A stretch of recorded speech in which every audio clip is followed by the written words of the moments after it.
For months, CTV News has been investigating horrific allegations of child neglect in northern BC. We need to warn you, the story is disturbing.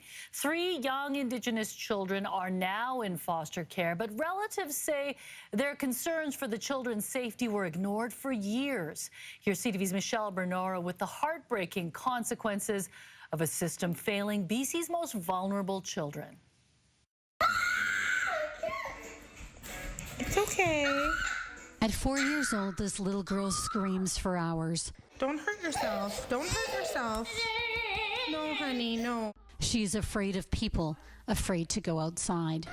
She and her 2 brothers traumatized as their foster mom by years of neglect before finally being taken from their biological parents. Legally, we can't report the family's name or show their faces. The children, when found, they were covered in feces, urine. They literally were feral. And I'm not exaggerating. They were literally feral. Their foster mom, who is also a relative, says there were repeated red flags indicating things weren't right inside the children's family home. Overflowing garbage, feces, urine smells, food smell, rotting food smells.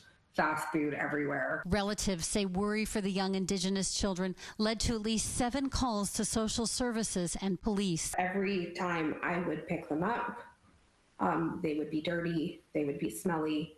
I would immediately have to strip them of their clothes, wash everything that they had. It was after the incident where I gave the statement to child services, and then I was no longer welcome. I was the one that phoned the police twice.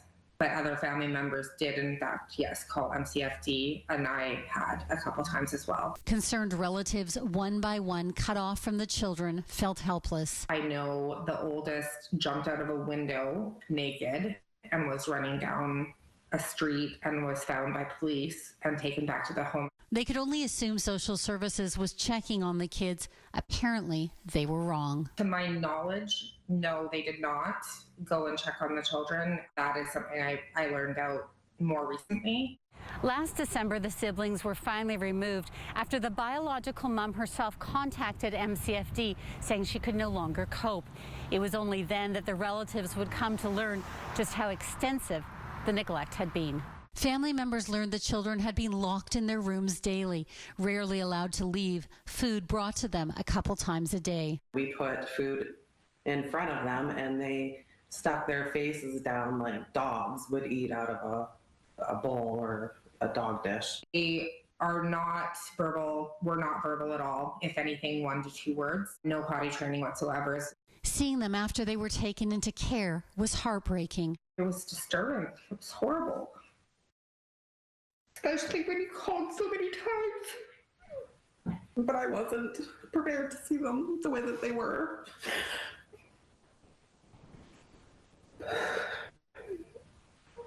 It was awful. The foster family and relatives demanding answers as to why the neglect was able to go on so long when social workers knew about it. It's horrendous what those kids went through. Sickening. Their entire job is to protect children. Nobody would listen to us. The fact that, from my understanding, not one home visit was done. Michelle Bernora, CTV News, Vancouver.